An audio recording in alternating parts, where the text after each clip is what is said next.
wa ta'ala menjelaskan, Innallaha la yughayyiru ma biqaumin hatta yughayyiru ma bi anfusihim.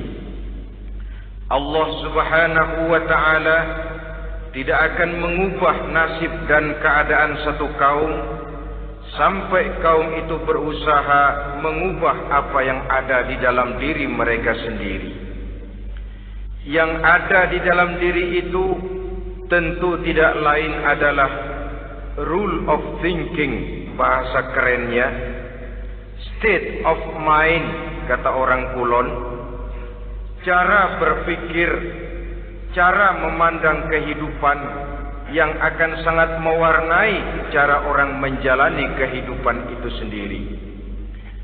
Oleh karena itu, pada pertemuan kali ini kita akan membicarakan tentang dasar dan tujuan hidup dari seorang muslim di dalam kehidupan ini. Yang pertama, tentang dasar dan landasan hidup. Seorang muslim tak dapat lain mendasarkan kehidupannya dengan Islam. Di dalam mendasari kehidupan dengan Islam ini, Allah Subhanahu wa ta'ala menuntut, Ya ayyuhalladzina amanu dkhulu fis-silmi kafah. Hai orang-orang yang beriman, masuklah kamu ke dalam Islam itu secara total, secara utuh, secara seluruhnya. Jangan separuh-separuh, jangan sepotong-sepotong.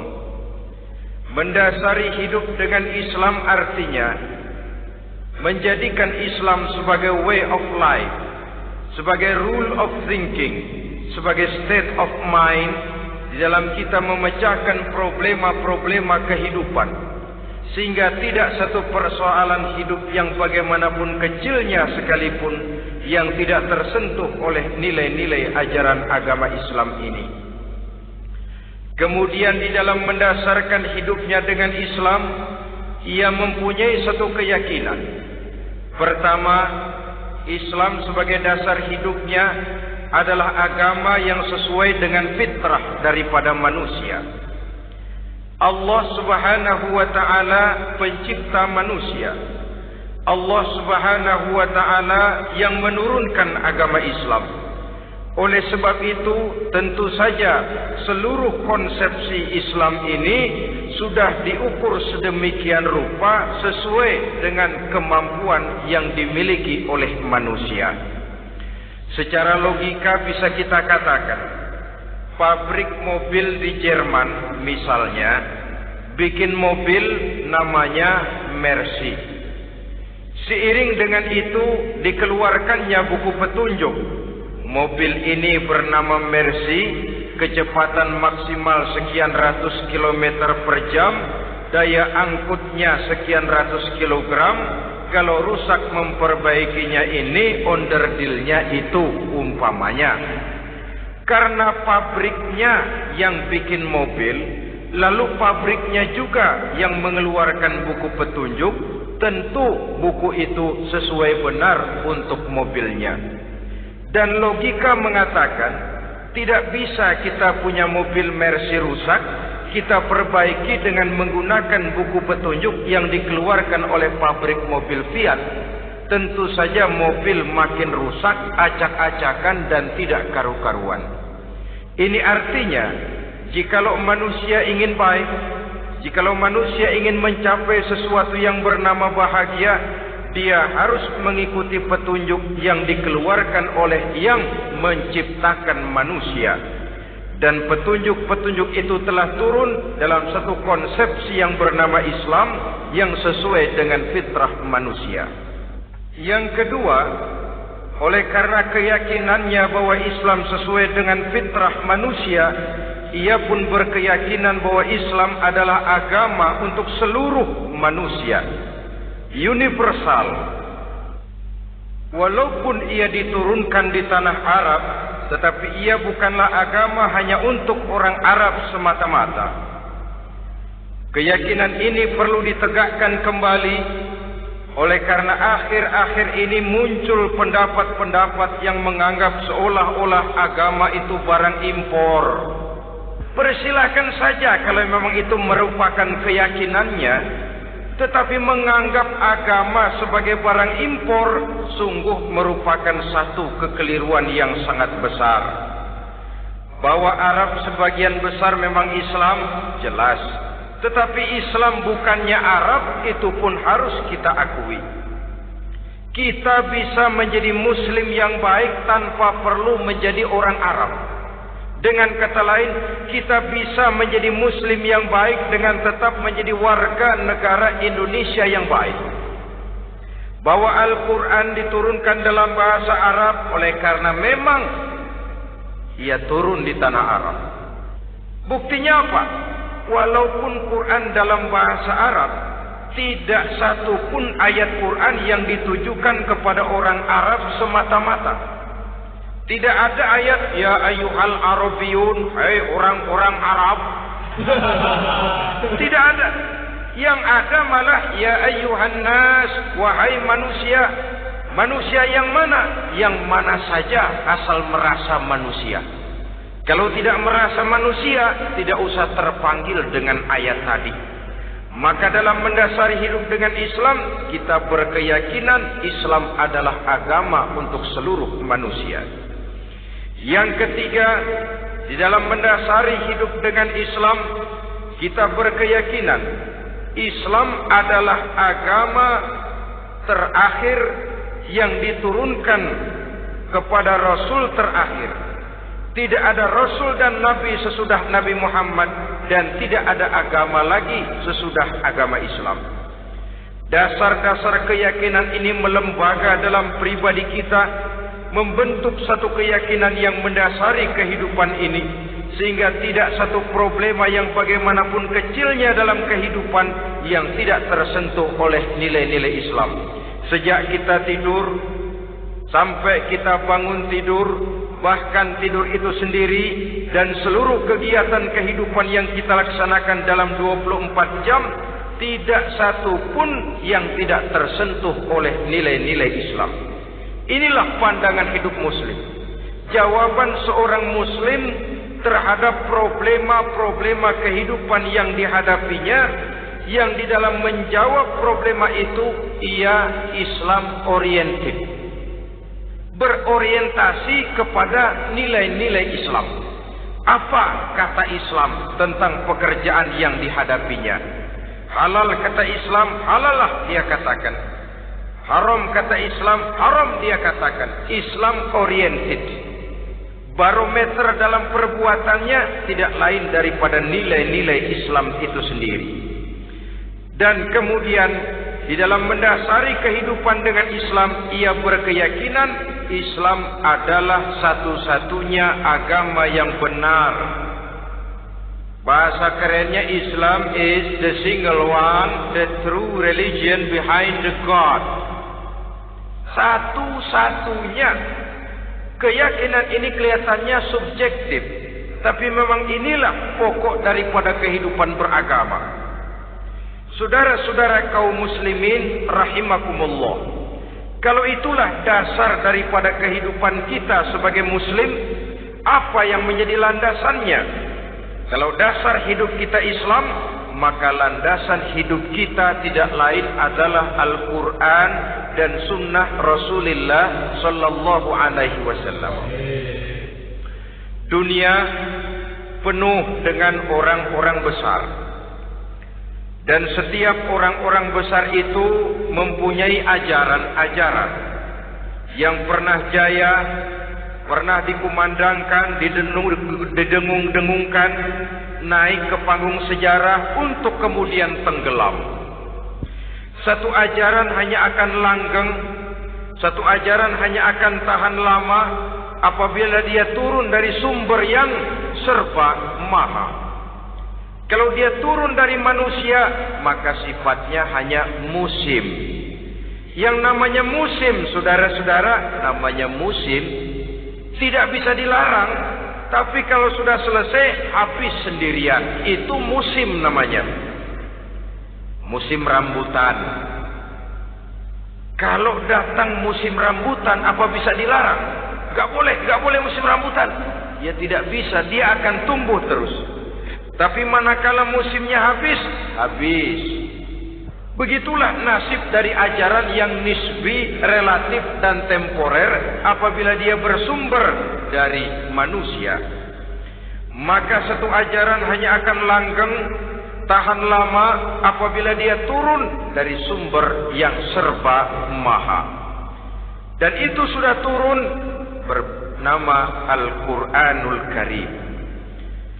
Sedangkan sunnah, saudara-saudara, merupakan penjelasan dari apa yang oleh Quran tidak dijelaskan dalam bentuk yang detail, melengkapi apa yang oleh Al-Quran hanya disebutkan dalam bentuk garis besarnya saja. Baik Quran maupun sunnah kita sebut merupakan dasar landasan yang primer. Sedangkan untuk memahami Quran dan sunnah, kita memerlukan pendapat-pendapat orang yang ahli di bidang itu. Dalam hal ini kita sebut saja dengan ulama. Dan ini merupakan sumber yang sekunder dari landasan hidup kita sebagai seorang muslim. Dua rel ini, Quran dan sunnah, merupakan landasan di mana kereta api Islam ini berjalan. Quran dan sunnah. Saudara-saudara kaum muslimin rahimakumullah. Oleh karenanya, marilah kita menjadikan Quran dan sunnah ini sebagai imam di dalam kehidupan kita. Bukankah Rasulullah sallallahu alaihi wasallam pernah memberikan pilihan? Man ja'ala al-Qur'ana amamahu qadahu ila al-jannah. وَمَنْ جَعَلَ الْقُرْآنَ خَلْفَهُ سَقَاهُ إِلَى النَّارِ. Siapa yang meletakkan Quran di depannya, dijadikannya Quran sebagai imam dan dia sebagai makmum, maka Al-Quran akan membimbing dia ke surga. Ya, surga di dunia ini, lebih-lebih lagi surga di akhirat nanti. Sebaliknya, وَمَنْ جَعَلَ الْقُرْآنَ خَلْفَهُ, siapa yang meletakkan Quran di belakangnya, dia belakangi ajaran dan konsepsi Al-Quran, dia tinggalkan perintah-perintah Al-Quran, maka Al-Quran yang dibelakanginya itu akan mendorong dia ke neraka. Neraka dunia, lebih-lebih neraka di akhirat nanti. Pilihan terserah kita. Jikalau kita mau menjadikan Quran sebagai imam, artinya kita menjadi makmum.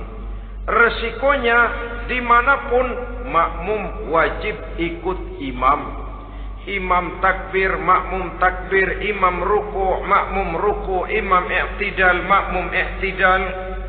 Jikalau Quran imam kita dan kita adalah makmum, maka itu berarti jikalau ke barat komando Quran, ke barat kita pergi. Jikalau ke timur kata Quran, ke timur kita menuju. Jikalau halal kata Quran, halal kita katakan. Jikalau haram kata Quran, haram kita ucapkan. Itu resikonya kita menjadi makmum, menyusun pola hidup yang lebih Qurani. Tapi sebaliknya, ke barat komando Quran, ke timur kita pergi. Ke utara kata Quran, ke selatan kita menuju. Halal kata Quran, malah kita tidak mau melaksanakannya.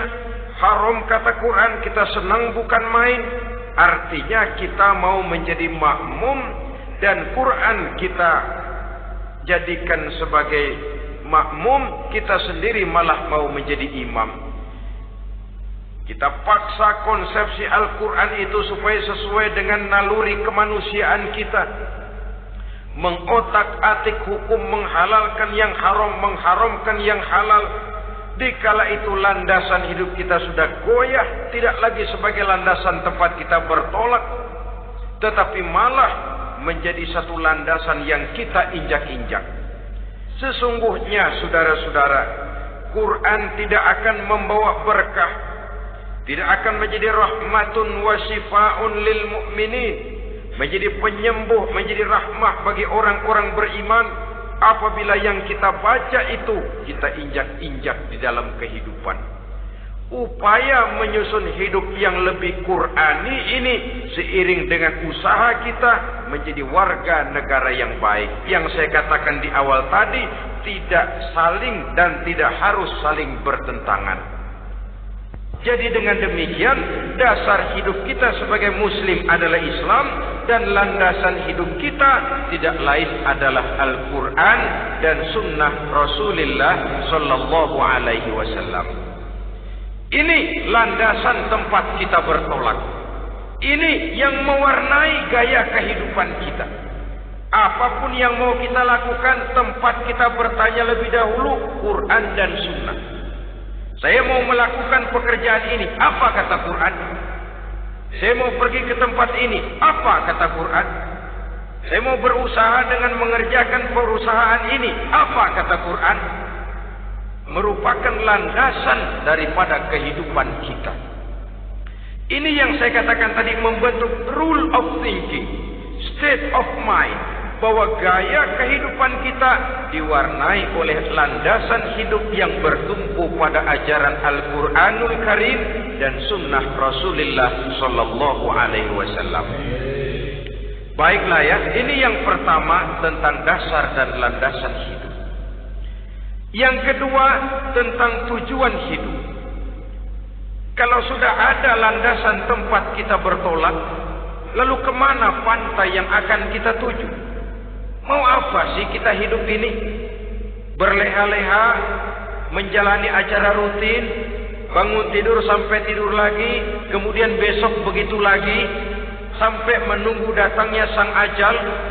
Atau ada satu tujuan yang akan kita capai di dalam kehidupan ini? Apabila kita teliti, maka Al-Quran mengajarkan tujuan hidup setiap muslim pada dasarnya ada dua. Pertama, kita sebut saja tujuan jangka pendek. Tujuan jangka pendek itu sasarannya dunia sekarang ini.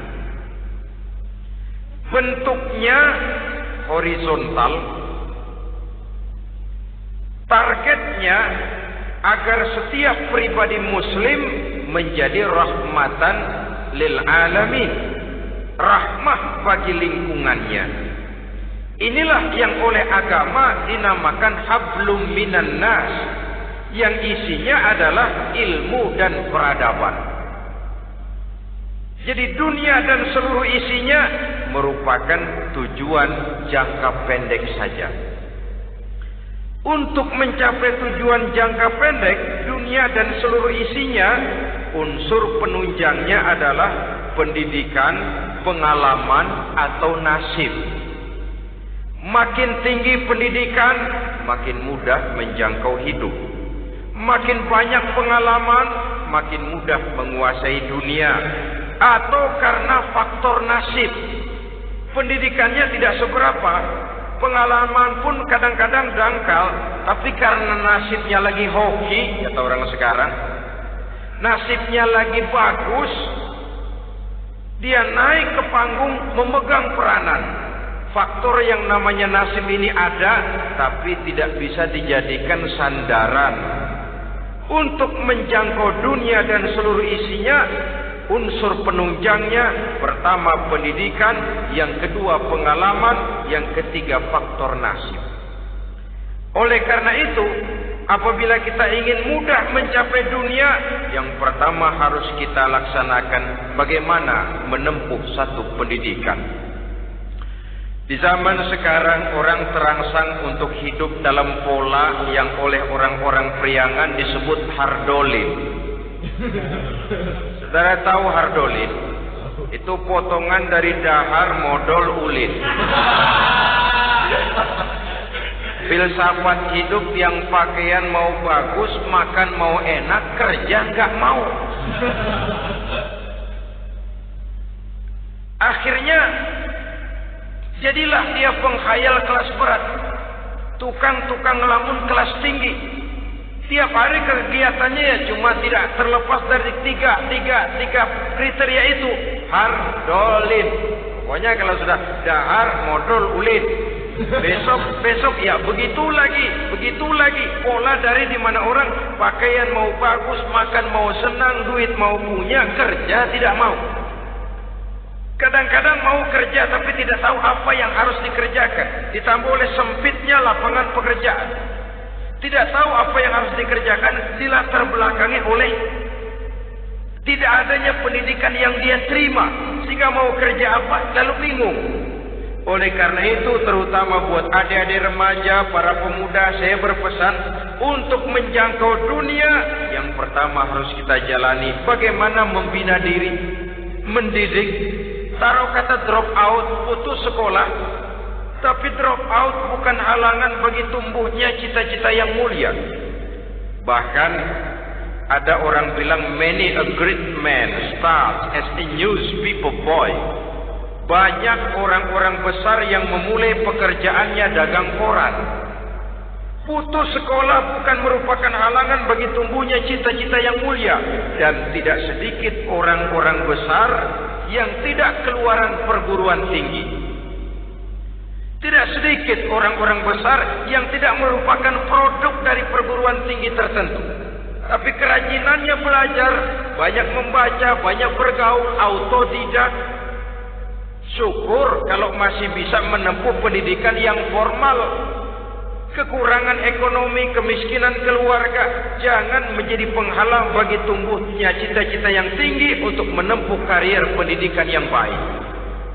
Ini memang baik, tapi bagaimanapun kata orang, lebih baik makan singkong beneran daripada makan roti ngimpi. Artinya jikalau memang perlu, lebih baik sekolah sambil dagang koran, nyemir sepatu, parkir mobil, daripada hardolin itu tadi. Tanpa prospek hari depan yang ada artinya. Dan pendidikan memang merupakan sesuatu yang baik. Tapi tanpa ini, rasanya kita akan sulit untuk menjangkau dunia tersisih di pojok-pojok kehidupan. Jangan lalu bilang, manusia kan rezekinya sudah dijamin oleh Allah. Ayam saja ada rezekinya, of course. Tapi jangan lupa, cara ayam cari rezeki dengan cara manusia cari rezeki lain. Kalau ayam cari rezeki dari tahun atu, modalnya cuma ceker sama patok kalau ayam mah. Asal bisa nyeker, bisa matok, ayam dapat rezeki. Pokoknya kertok dah. Tapi manusia cari rezeki, dia harus cari lapangan kerja. Lapangan kerja sulit. Sudah dapat lapangan kerja, harus punya keahlian. Untuk memperoleh keahlian, harus dengan pendidikan. Berhadapan lagi dengan saingan-saingan. Karena pasaran tenaga kerja tiap tahun puluhan, kalau tidak ratusan ribu pasaran tenaga kerja yang masuk lapangan kerja. Ini kenyataan. Semakin ke depan, oleh tingginya tensi ekonomi, oleh persaingan hidup yang makin tajam, oleh makin menggejalanya pola pikir industrialis yang membuat manusia individu, nilai-nilai semacam ini akan terasa makin berat. Oleh karenanya, tanpa pendidikan sulit untuk menjangkau dunia. Yang kedua, pengalaman, tenaga expert. Sehingga orang mengatakan experience is the best teacher. Pengalaman adalah guru yang paling bijaksana. Dengan pengalaman kita makin dewasa. Dan orang sering mengatakan kegagalan hakikatnya adalah keberhasilan yang tertunda. Jangan takut gagal. Kalau itu akan mengantarkan kita kepada pola hidup yang lebih dewasa, lebih tegar, lebih sanggup menghadapi kesulitan-kesulitan. Dan faktor yang ketiga, nasib. Kadang-kadang orang pendidikannya tidak ada, kadang-kadang pengalamannya tidak seberapa, tapi karena nasib, engkongnya misalnya jadi komandan Hansip, dia naik jadi anggota Hansip. Itu karena faktor nasib saja. Yang ketiga ini ada, tapi tidak bisa dijadikan sandaran dalam arti bahwa kita lalu mengandalkan nasib. Lo nanti udah gede mau jadi apa? Gua sih gimana nasib aja dah. Jadi orang syukur, jadi gembel nasib. Tidak bisa kita menghadapi hidup dalam satu alur spekulasi. Tidak bisa kita menjalani skenario kehidupan ini dengan bersikap untung-untungan. Karena kehidupan walaupun tidak bisa dipastikan, paling kurang bisa dirancang, bisa direncanakan, bisa ditargetkan, bisa dianalisa kemungkinan-kemungkinannya. Walaupun tidak bisa dipastikan, tapi bisa diperhitungkan. Sebagai manusia yang terikat oleh causality, oleh hukum sebab akibat, sewajarnya kita memperhitungkan kemungkinan-kemungkinan itu. Kira-kira 5, 10, 15 tahun yang akan datang, sejauh mana kesulitan-kesulitan dalam kehidupan ini, sejauh mana persaingan dalam hidup, sejauh mana tenaga kerja dibutuhkan, sejauh mana keahlian dan skill menunjang ke arah itu. Kalau tidak, kita akan tersisih di sudut-sudut kehidupan untuk lebih banyak jadi penonton daripada menjadi pemain.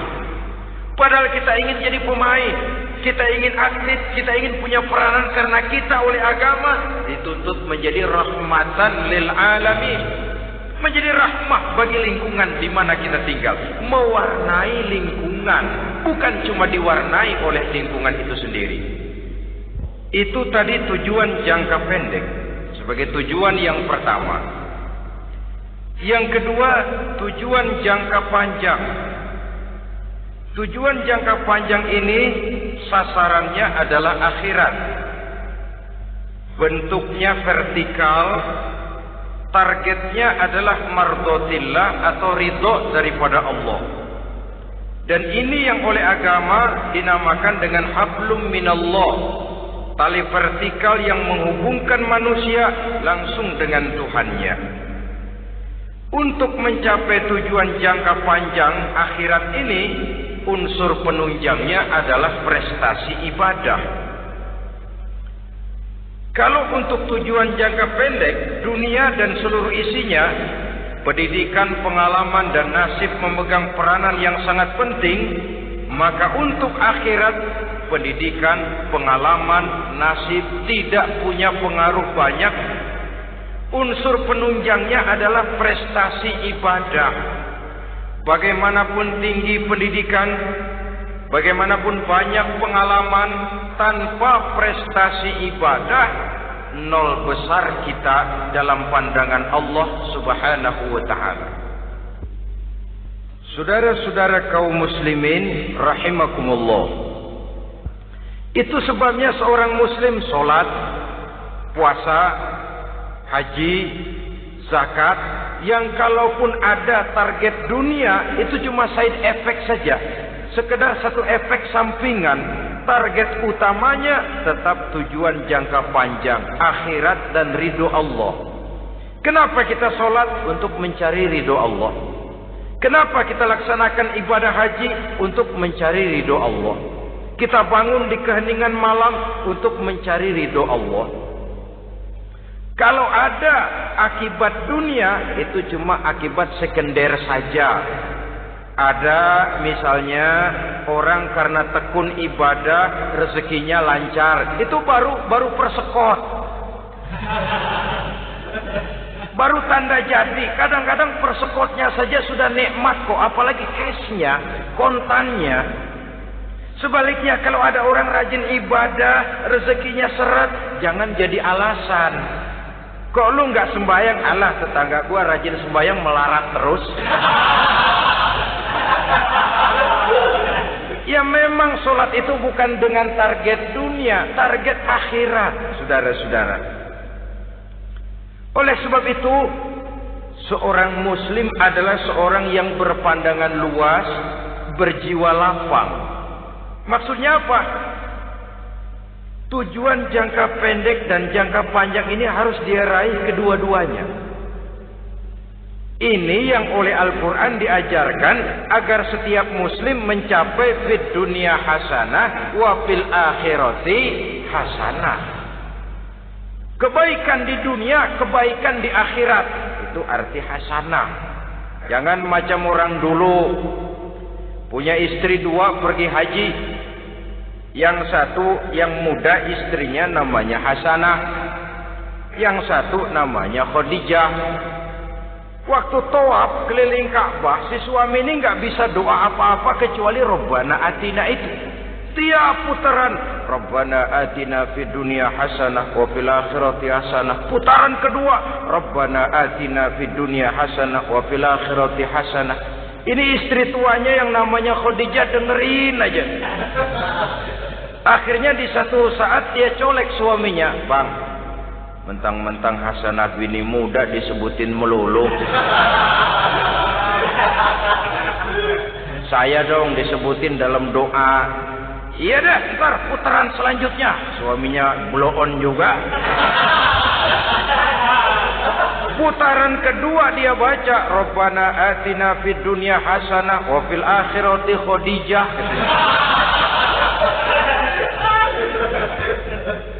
Saudara-saudara, itu makna refleksi daripada doa tadi itu. Doa sapu jagat. Kita ingin fid dunya hasanah wa fil akhirati hasanah. Tujuan jangka pendek dunia tercapai, tujuan jangka panjang akhirat dan ridho Allah juga tergapai. Oleh sebab itu Al-Quran menjelaskan, wabtaghi fima atakallahu ad-daral akhirah wala tansa nasibaka minad dunya. Dengan karunia yang diberikan Allah kepadamu, carilah bahagia akhirat. Wala tansa nasibaka minad dunya, tetapi jangan lupakan bagianmu dalam kehidupan di dunia ini. Cari akhirat, utamakan akhirat dengan tidak usah melupakan jatahmu di dunia. Kenapa saya katakan seorang muslim berjiwa besar? Sebab andai kata dia gagal mencapai tujuan jangka pendek, andai kata dia gagal di dunia, dan dia oleh Islam diajarkan jangan sampai gagal, tapi andai kata dia gagal, dia masih punya tujuan jangka panjang, akhirat dan ridho Allah. Dia masih bisa menghibur diri, biarlah di dunia kita sederhana, bahkan biarlah susah di dunia, asal di akhirat kita bahagia. Orang yang tidak punya pandangan hidup semacam ini, surgalah dunia ini. Segalanya telah tertumpu di sini. Bila umurnya selesai, ajalnya datang, selesai sudah surganya sampai di situ, dan dia tidak punya pengharapan lain di belakang itu. Maka seluruhnya bertumpu pada kehidupan di dunia. Padahal dunia seperti air laut, makin diminum makin haus, makin kering tenggorokan. Dunia yang diperturutkan menyeret manusia ke dalam lingkaran setan, terjebak dalam sifat yang namanya tamak bin rakus alias serakah.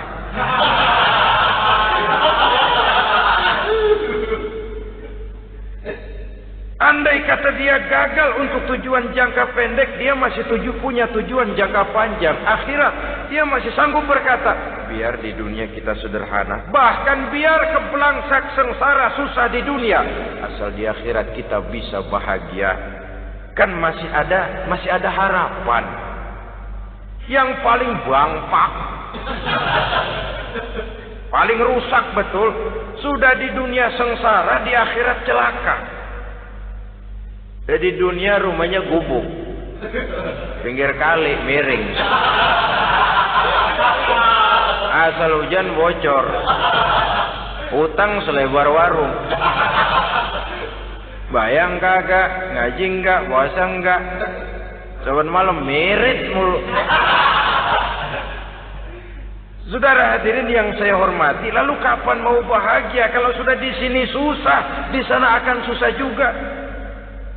Ini yang pertama, seorang muslim, seorang yang optimis, berjiwa besar, luas pandangan. Kegagalan dia dalam jangka pendek tidak menyebabkan dia melupakan tujuan jangka panjang. Yang kedua, positifnya apa? Cara dia mencapai tujuan jangka pendek diwarnai oleh keyakinan adanya tujuan jangka panjang. Dia memang benar cari harta, tapi karena dia yakin ada akhirat, Allah ridho apa tidak? Ini positifnya. Saya memang cari duit, tapi dengan cara ini Allah ridho apa tidak? Saya memang ingin berpakaian yang rapi, tapi dengan tidak menutup aurat begini, Allah ridho atau tidak? Saya memang bergaul menghormati teman, tapi terjebak dalam minuman keras karena menghormati teman, Allah ridho apa tidak? Ini orang yang punya tujuan jangka panjang. Segalanya diberikan bingkai dengan pertanyaan, Allah ridho atau tidak? Keyakinannya terhadap tujuan jangka panjang mewarnai gaya hidupnya di dunia ini, mencapai tujuan jangka pendek tadi. Mau minum, Allah ridho apa enggak ini? Mau makan, yang saya makan Allah ridho apa enggak ini? Pendeknya apapun yang mau dia kerjakan, karena dia punya keyakinan tujuan jangka panjang, dia selalu menimbang terhadap ridho Allah tadi. Jadi tanpa prestasi ibadah, kita nol besar dalam pandangan Allah. Ini nilai manusia yang hakiki di sini. Ini makna inna akramakum indallahi atqakum. Di akhirat nanti kan tidak pernah akan disidang, kamu pendidikan setinggi apa? Tidak. Gelarmu berapa renteng? Profesor, doktor? Tidak. Akhirat hanya menyidang kau sholat atau tidak, kau puasa atau tidak, kau zakat atau tidak. Diberikan kamu harta yang banyak, dari mana kau dapat, kemana kau belanjakan. Prestasi ibadah itu yang ditanya. Setinggi apa pendidikan, sebanyak apa pengalaman, no problem. Tidak jadi masalah di akhirat itu. Prestasi ibadah itu yang akan kita persembahkan di hadapan Allah.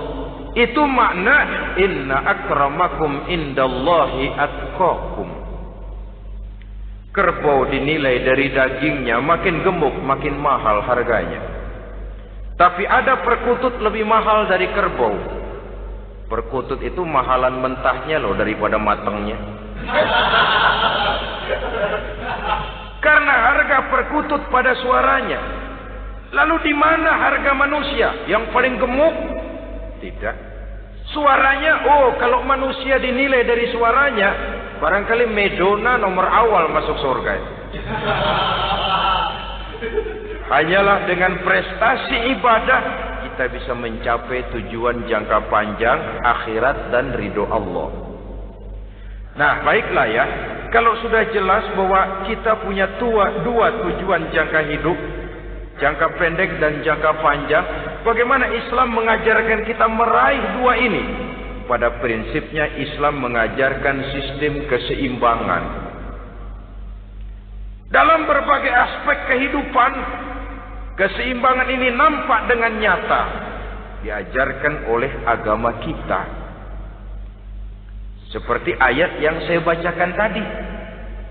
Dengan karunia yang diberikan Allah kepadamu, cari negeri akhirat, tapi jangan lupakan bagianmu di dunia ini. Dalam bentuk yang lebih nyata, bekerjalah untuk duniamu seolah kau akan hidup buat selamanya, tapi bekerjalah buat akhiratmu seolah kau akan mati besok. Manifestasinya dalam kehidupan, misalnya orang kaya diperintah membantu yang miskin, tapi orang miskin dianjurkan berusaha. Jangan mengandalkan hidup kepada yang kaya, seimbang. Kamu kaya, betul Pak, bantu yang miskin. Kamu miskin, iya Pak, berusaha. Seimbang. Tuan rumah diwajibkan menghormati tamu, tamu diwajibkan tahu diri, seimbang. Jadi bagaimana kalau sudah kita bekerja di sawah, di ladang, di pasar, di kantor, anggap kita akan hidup selamanya agar timbul gairah kerja. Tapi kalau sudah sholat, anggap kita akan mati besok supaya timbul khusyuknya. Nah, titik tekannya di mana? Stresnya itu. Walaupun Islam mengajarkan sistem keseimbangan, tapi Al-Quran tetap menggarisbawahi walal akhiratu khairul laka minal. bahwa bagaimanapun seimbangnya, akhirat itu lebih utama daripada dunia. Bagaimana implementasinya? Kata orang-orang tua, kalau kita menanam padi, rumput pasti tumbuh, tapi nanam rumput jangan mimpi tumbuh padi. Maksudnya apa? Kalau satu perbuatan kita niatkan karena Allah, dunianya pasti ikut. Tapi kalau satu perbuatan diniatkan karena dunia semata-mata, akhirat akan hilang. Sebab itu, biasakanlah berbuat sesuatu baik untuk tujuan jangka pendek, lebih-lebih untuk tujuan jangka panjang dengan motif lillahi ta'ala. Jadi saya ulangi, satu perbuatan kalau sudah diniatkan karena Allah, dunia biasanya ikut. Tapi kalau diniatkan karena dunia semata-mata, akhirat akan luput. Padahal itu titik tekannya, walal akhiratu khairul laka minal ula. Saudara-saudara kaum muslimin rahimakumullah, ini tujuan hidup. Jadi landasan tempat kita bertolak sudah jelas, pantai yang akan kita tuju dalam kehidupan ini juga sudah nyata. Kita ingin mencapai apa yang dinamakan fid dunya hasanah wa fil akhirati hasanah. Untuk itu perlu ada keseimbangan, tetapi titik tekannya tetap akhirat lebih utama daripada kehidupan dunia ini. Sekarang kalau sudah ada dasar hidup, sudah ada tujuan yang akan kita capai, tentu harus ada alat untuk mencapainya. Semuanya perlu sarana. Bahkan pada hakikatnya dalam kaidah usul fikih para ulama mengajarkan lil wasail hukmul maqasid. Sarana dan tujuan hukumnya sama. Ini mestinya mendidik umat Islam jadi pinter. Jangan cuma berpikir melaksanakan satu pekerjaan, tapi juga berpikir menciptakan sarana untuk terwujudnya pekerjaan itu. Misalnya umat Islam wajib pergi haji kalau mampu, kan begitu toh? Kalau dia umat Islam Indonesia, tentu pergi hajinya ke Mekah. Mekah, Jeddah, Mekah, Indonesia perlu sarana angkutan untuk sampai ke sana. Kapal laut, kapal udara. Artinya umat Islam harus maju di bidang teknologi, bisa menciptakan pesawat, bisa menciptakan kapal laut, sarana yang akan menyampaikan dia untuk bisa melaksanakan ibadah haji. Selama ini kita bertumpu kepada pemikiran, pokoknya kan yang penting gue pergi haji pakai apa kayak gue punya duit. Dari segi pribadi memang barangkali begitu. Tapi sebagai umat yang harus mencapai kemajuan, apabila diperintahkan melaksanakan sesuatu, kita pun hakikatnya dituntut menciptakan sarana untuk menunjang pelaksanaan sesuatu itu sendiri. Agama mengajarkan an-nazafatu minal iman, kebersihan sebagian daripada iman. Siapa yang menciptakan mesin cuci? Sabun-sabun keras, deterjen, rinso dan lain sebagainya. Siapa yang menciptakan air condition, pembersih ruangan? Kita hanya berpikir pokoknya kan bersih, mau pakai apa kek? Kita jarang yang berpikir kepada pewujudan teknologi modern untuk menerjemahkan hadis itu. Syukurlah belakangan ini sudah muncul teknokrat-teknokrat muslim yang dijiwai oleh semangat Al-Quran membuka tabir rahasia konsepsi Islam di lapangan teknologi modern yang makin lama makin menunjukkan tuntutan kebutuhan daripada umat itu sendiri. Dengan demikian, apabila ada tujuan hidup, kita memerlukan alat untuk mencapai tujuan tadi.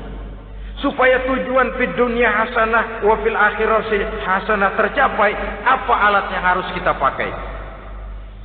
Kita lihat surah At-Taubah ayat 111 memberikan jawaban. Innallaha ashtara minal mu'minina anfusahum wa amwalahum bi anna lahumul jannah.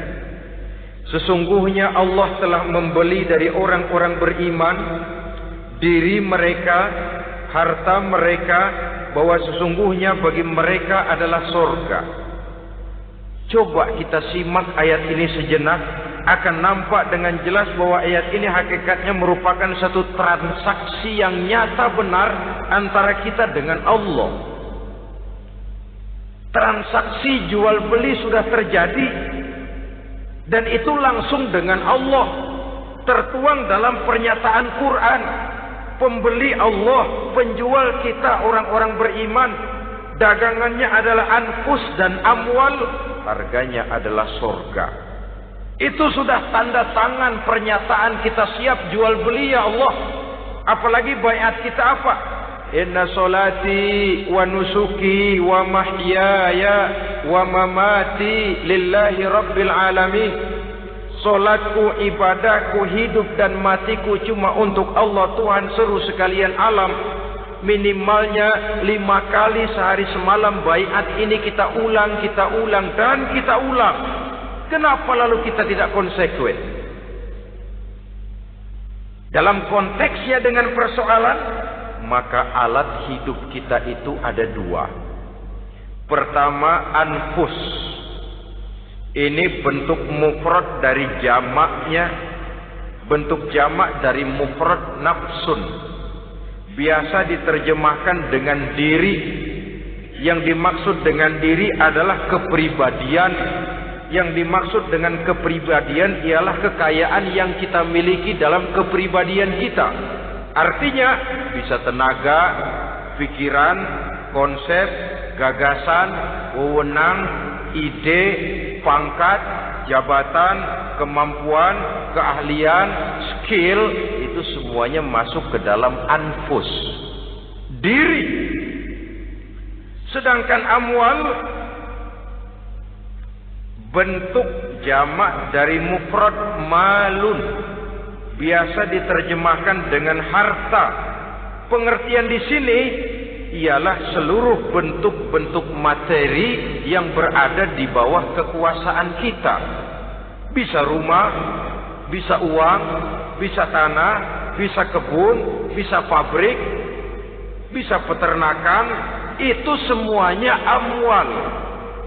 Nah, baik anfus maupun amwal, diri, tenaga ke, pikiran ke, harta ke, pangkat ke, jabatan ke, wewenang ke, keahlian ke, untuk tujuan jangka pendek harus jadi rahmah bagi lingkungan. Untuk tujuan jangka panjang harus menunjang jalan menuju ridho Allah. Jadi kalau pangkat kita menjauhkan kita dari ridho Allah, itu bukan nikmat tuh, azab. Punya pangkat bukan melakukan kebaikan, malah melakukan kejahatan, setidak-tidaknya berdiri di belakang kejahatan. Melindungi perbuatan-perbuatan munkar. Dalam kelas kakap melindungi korupsi, dalam kelas 3 jadi backing tukang koprok. Umpamanya itu sudah menyalahi. Alat tidak digunakan untuk mencapai tujuan. Itu untuk tujuan jangka pendek. Lalu amwal, harta, uang, tanah, rumah, kebun, untuk tujuan jangka pendek harus menjadi rahmah bagi lingkungan. Sedang untuk tujuan jangka panjang, baik diri maupun harta harus menunjang jalan menuju ridho Allah, harus meningkatkan prestasi ibadah kita kepada Allah Subhanahu wa ta'ala. Malah yang namanya amwal ini tanggung jawabnya lebih berat loh saudara. Kalau saudara diberikan ilmu, sidang akhirat cuma satu.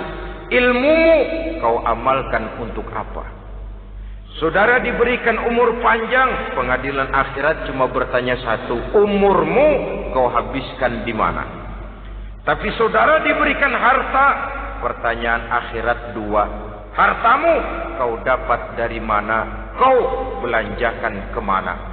Dari mananya dan kemananya ditanya, depan belakang. Sebab kadang-kadang kan ada orang hartanya didapat dari jalan yang halal, dibelanjakan di jalan haram. Kerja peras keringat banting tulang setengah mati, begitu dapat duit beli buntutan.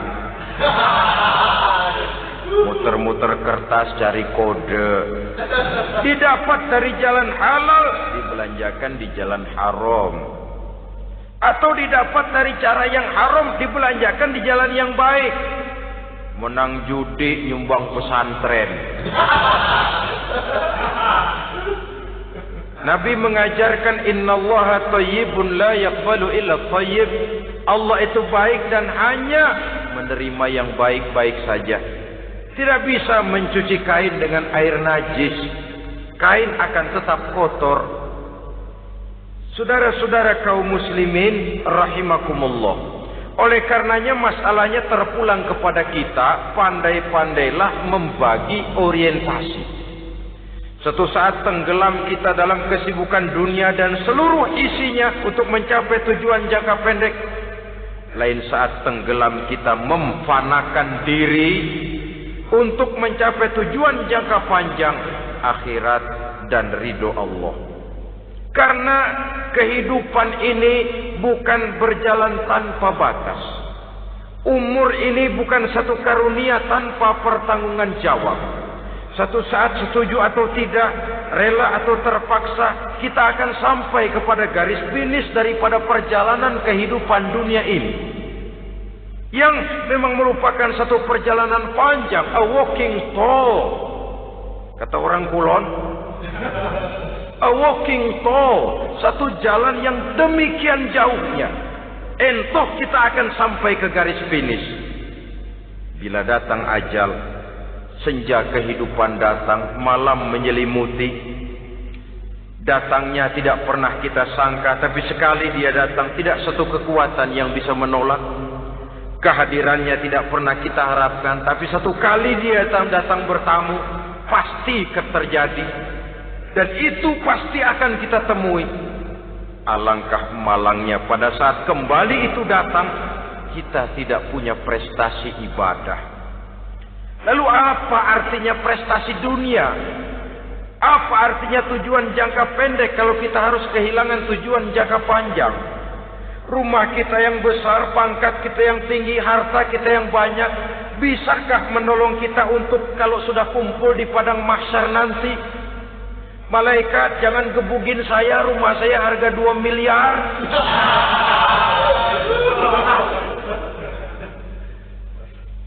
Sudahlah malaikat, damai saja, itu Rolls Royce saya. Pakai saja malaikat, pakai. Kata malaikat, gue budak, gue nggak butuh gituan. Hanya prestasi ibadah yang bisa menyelamatkan kita pada kondisi semacam itu. Jadi oleh karena itu saudara-saudara, biar di dunia ini rumah kita besar, mobil bagus, uang banyak, pabrik ada, usaha lancar, asal di akhirat masuk surga aja. Gak apa-apa. Daripada di dunia sengsara, di akhirat neraka, senangnya kapan? Sudah di sini sengsara, di sana kebelangsak. Itu yang orang-orang tua bilang lacur kuda namanya. Pelan dipecut, kenceng digentak, setengah mati, serba salah. Kuda kalau bisa ngomong, gue setengah mati, serba salah. Pelan dipecut, kekencengan ditarik, itu yang namanya lacur kuda begitu. Serba salah posisinya. Untuk itu pandai-pandailah membagi orientasi supaya tercapai tujuan ideal ini, fid dunya hasanah wa fil akhirati hasanah. Ini tentang tujuan hidup. Nah, untuk mencapai tujuan ini kita tidak berjalan sendiri. Kita perlu teman hidup. Di samping teman hidup ada pula lawan hidup. Siapa teman hidup kita untuk mencapai tujuan hidup ini? Dalam arti sempit, teman hidup kita suami istri yang taat kepada Allah. Suami istri lebih dari sekedar satu pasangan, juga saling melengkapi, merupakan bagian daripada kehidupan. Suami adalah teman istri, istri adalah teman suami untuk mencapai tujuan hidup tadi. mencapai fid dunya hasanah wa fil akhirati hasanah. Seiring, seirama, selaras, serasi, seimbang, kata orang sekarang. Teman dalam arti sempit. Adapun teman dalam arti luas, setiap orang yang pandangan hidupnya sama dengan kita. Setiap orang yang akidahnya sama dengan kita. Terlepas dari suku bangsa apapun, warna kulit apapun, bahasa apapun. Jikalau keyakinannya sama, pandangan hidupnya sama, dia adalah saudara kita dalam artian yang luas. Islam tidak kenal teritorial. Maka tidak ada itu Islam Jepang. Ya walaupun secara formalnya ada, tapi informal Muslim adalah Muslim, diikat dengan akidah. Itu teman hidup. Lalu lawan hidup siapa? Pertama iblis. Dalam segala bentuk dan implementasinya. Yang kedua, setiap orang yang pandangan hidupnya tidak sama dengan kita. Secara ideologis, itulah lawan hidup kita. Maka yang teman jadikan teman, yang lawan jadikan lawan. Jangan teman dijadikan lawan, lawan dijadikan teman. Itu namanya kopiah dipasang di kaki, pak bakyak naik ke jidat. Wajar kalau kepala lalu jadi benjol. Salah milih teman, salah cari lawan. Salah milih teman, salah cari lawan. Akibatnya kita yang akan susah di kemudian hari nanti. Saudara-saudara kaum muslimin rahimakumullah, oleh karenanya pandai-pandailah dalam hidup ini. Yang teman jadikan teman, yang lawan jadikan lawan. Kalau lawan kita jadikan teman, sementara teman kita jadikan lawan, dan itu yang banyak terjadi dalam praktek kehidupan, kita tidak akan bisa mencapai tujuan karena akan tertarung di kaki sendiri. Nah, ini sajalah yang kita bicarakan pada pertemuan kali ini. Mudah-mudahan ada manfaatnya. Terima kasih atas segala perhatian. Mohon maaf atas segala kekurangan.